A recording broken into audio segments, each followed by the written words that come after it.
Hey everyone, this is our Week 7 No Dip League recap. We faced off against the guys at Bada Clan. I missed recording Week 6, which we were against Kronos, that we lost to them. That was a good war, good game to them, and good game to BBC. They ended up coming out on top. We had this is the last of a long stretch of arranged wars that we had, and we were not prepared. We had way too many burned bases that got taken advantage of, and we also were just tired. We didn't clear nines again, and just a tough war. However, we do have a couple of very nice hits to share. We ended up with two 11v11s this war.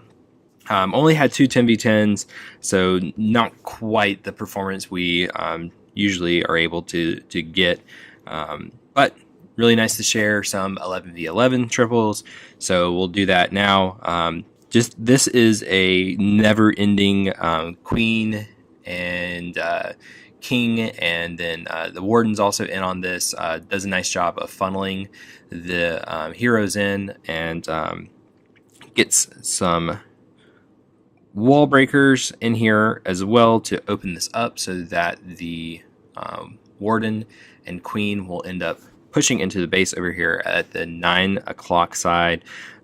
This walk will come down, and he will start with some bowlers, golem first, and then bowlers and witches to funnel off the 9 o'clock side of the base. Once that gets funneled, he's got his test wall breaker coming in. Has the cannon just barely tanked, but has plenty of wall breakers to make sure they get in. He had 3 extra, kind of just in case things went bad, and just did a good job. Funnels everything in. Had a little bit of a early CC pool from the troops over here, so this baby dragon get some bowlers down. But really nice timing on the Grand Warden ability. It soaked up a lot of those Inferno beams, so the healers, which were raised up, were able to keep all the heroes, all the full strength, and healing up all the troops there.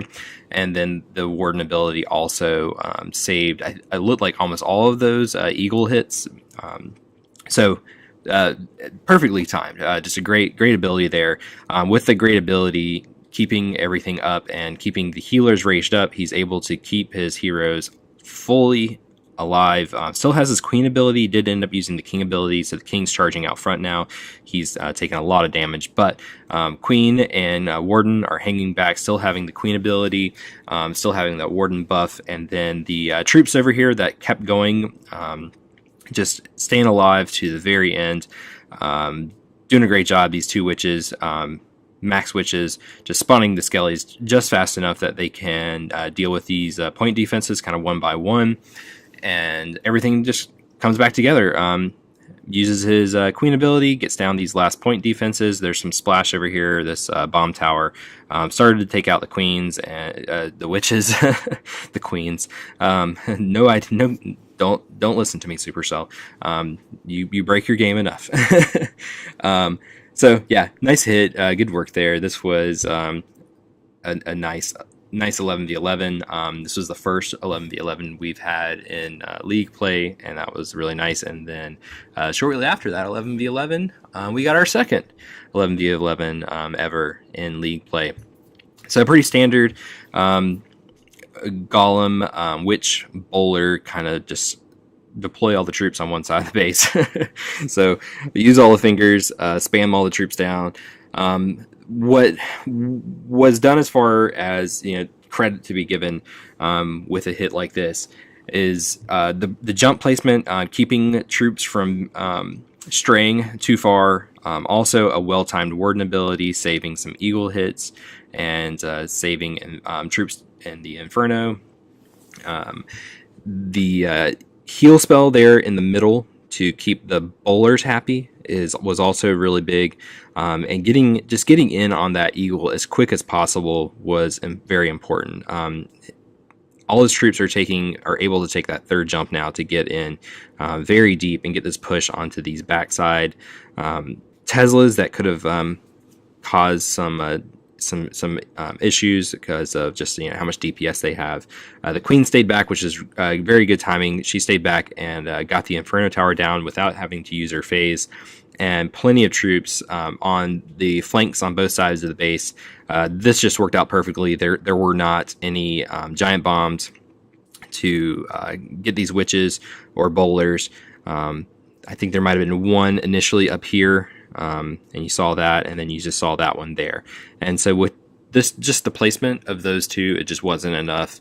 The other giant bombs, that was probably the bomb tower, but then these giant bombs here, that was under warden ability, and so troops never took any damage there.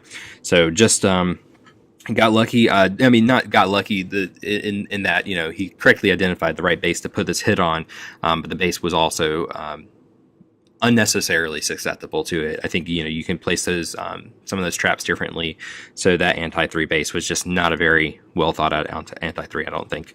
I'm not a base builder, but those things seem pretty clear.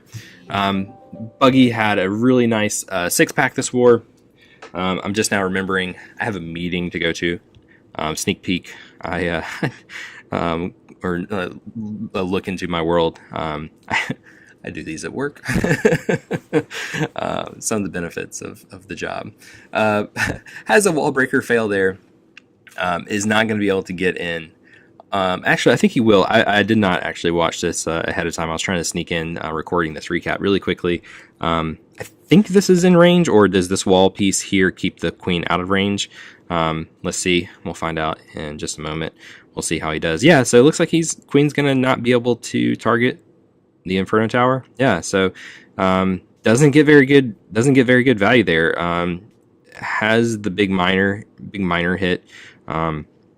38 miners, and I'm sure he has a CC of max miners, so now he's probably just trying to figure out, how mad he is, trying to decide which expletives he wants to type in chat, and then after he decides those things, he says, whatever, let me go ahead and just spam these miners in, see what happens. So, good choice to go ahead and spam the miners, even though the back-end Inferno Tower didn't get down because of the wall breaker fail.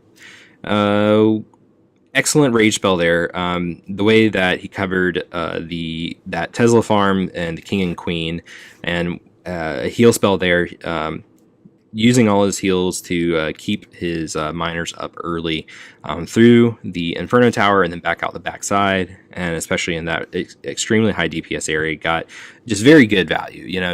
The miner hits are made or broken by heal placement, properly overlapping everything, and he did it properly. He did a good job. You get it right, and sometimes you get lucky, and even on a hit that just doesn't quite go to plan, you're able to get a triple. So one of the nice things here is, for a moment there, his king is taking one of these Inferno beams. It looks like he didn't even have enough miners there that it mattered, but the tail of the hit is all these miners here that wrapped around with still having full health. So I mean, this was I think this is a 90k weight base, so it was all about that those heals and rages early on. When the last structure up is your Inferno Tower and your miners still get it, then you did good spells. And so nice hit there, Buggy. Good work delivering as usual. Here's Buggy's other 10v10. Lots of loons. Really nice queen walk here. I don't remember how this went exactly, so we'll get to enjoy it together. Another delicious wall breaker fail. I think that wasn't a wall breaker fail exactly. He had to know that cannon wasn't tanked, or maybe he just forgot to put his king down earlier. Whatever the case is, he has 4 more wall breakers. He'll get a nice walk out of this queen. She'll be able to jump compartment to compartment. We'll probably have to... No, he's not going to have any DPS on his queen, so she might be able to sneak in, get this Inferno Tower down without her phase. No, yeah, she's going to have to burn the phase here. But gets the queen, gets the Inferno Tower down right as the phase is burned, and then no spells. being used on that walk yet. Throws down these giants for tanking. Those wall breakers get in there, and then the queen comes on around and comes south to target that archer tower. Now is going to use the first spell as the queen is going to dive in here, gets down some nice high DPS, gets down the one of the expos, and it's going to step up here and get the defending queen, and the CC comes out at the same time. Once you know you've got a golem in there and you get down everything else, you just got to move on. You gotta keep hitting. So he's going to wait, grind through that, and make sure that he doesn't lose his queen. You can tell there's only one thing targeting her, and so he goes ahead with his Lalo now. Excellent deploy, great spell usage there, in that he made sure that when he cleared these flanking defenses here kind of down the middle, it kept that pack of loons to the outside so that they could come on around here and path very cleanly onto this sweeper and air defense, and then have coming from multiple directions when they encounter the wizard towers there, which would have been the death of a lot of Lalos. But excellent pathing, excellent timing on those loons. Beautiful Lalo coming in and clearing out a very small portion of base, only needing the 2 hounds. Had the CC hound, and then had one of his own hounds, and just a great freaking Lalo. That was awesome. That was great timing on everything, how it all came together. Just nailed it. I think both of these, these were both fresh hits, so excellent work there. Great hits, Buggy, good war. And then as far as Town Hall 9 goes, I'm gonna just randomly pick 2, because like I said, I didn't prep at all. Just need to make sure I got a recap done. This guy does dragon hits. Let's see. It's not a dragon hit. Oh well. We'll watch it. 28 loons, and looks like he's gonna have some naked heroes. Here, I'll just go ahead and use this time to say what we all in the war community want to tell Supercell. For crying out loud, the giant thing. I mean, I get it. You know, you're making content for casual players also, and you want to make the game fun and engaging, and it's an event. But your last update, you introduced night mode. Night mode is only fun. It has no competitive, outside of trophy pushing, whatever. You know what I'm saying? Relatively competitive. A great place to do your events. A great place to do these little silly things.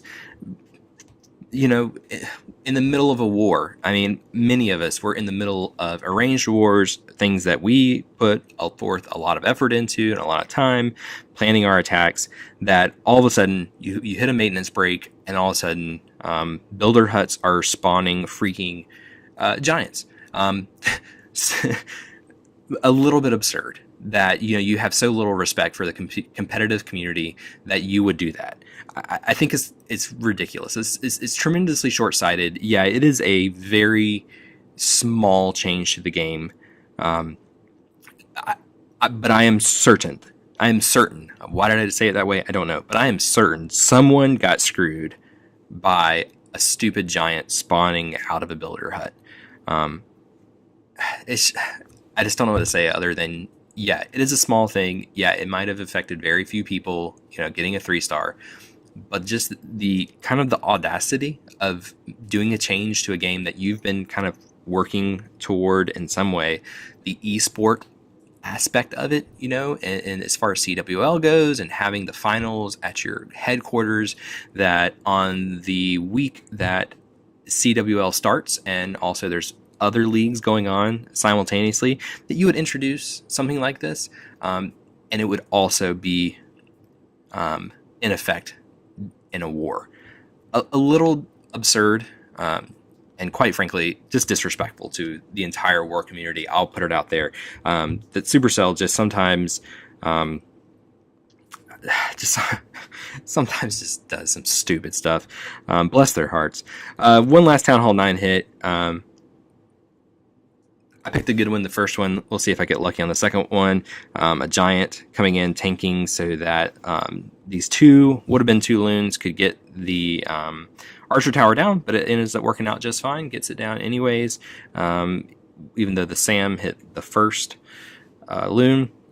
A little queen walk is going to come around here. Let's see, he's got 9 wall breakers, so it's going to see, okay, we're going to funnel off. I'm going to go ahead and say, funnels it off. No jump, though. So, let me think. What is he going to do? He's going to funnel this off over here and bring his queen. I would think this would be like a jump. This is the kind of hit that Cap does, where he jumps in here and brings in and kind of hybrids his shatter into the base with a queen charge or queen walk, whatever you want to call it.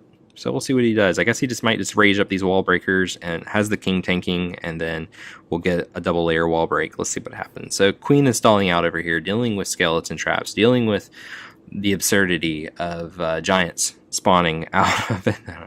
Oh, awesome wall break fail. Okay, maybe I didn't pick the best hit, but it still works. So we'll see what happens here. So he'll eventually be able to get the defending queen, because she will aggro here over the wall, and his queen will be able to get her. Thankfully, we have a sweeper helping to push these healers out of range of the air defense, and he very smartly recovers there to send in some hogs to get down that air defense to preserve his queen walk, and they also are able to lure out the CC. That CC absolutely had to get killed. It was not a hound CC, so it was very important that he got that. So way to keep calm and adapt. So very nice adaptation. Okay, so he has the CC hogs coming in here, clearing out. Let's see, got 2 heals still left. Queen's doing something stupid. She's punching walls, but it's all good. She's going to get some nice value here if she can clear out this bomb tower. First heal goes down there. Has a poison to kind of help control the BK, so the BK doesn't get too much done on his hogs. Outside here, there is a wizard tower and expo and 2 giant bombs out there, so nice spot on that second heal spell, and has a whole lot of hogs left over on a really nice save on a decent hit. A decent hit, like it wasn't that good. Whatever. Nice attack, Cap. Good war, guys. If we're getting the hardest parts of the game done, we're getting 11v11s, we're getting some 10v10s, we're going to put the work in, we're going to get the Town Hall 9 game sorted out. That said, if you're listening to this and you are Town Hall 9, hit us up. Get at us. We myself included, we'd rather see the clan win than to continue hitting at poor rates. So good game to the guys at Bada Clan. We are still playoff bound in the no dip league, so we're not sweating this too much. We're going to refresh our bases. We're going to spend some time building and doing some friendly challenges, and hopefully be fresh for next week and get out of this little slump that we're in. So good game, guys, and great is Alchemy.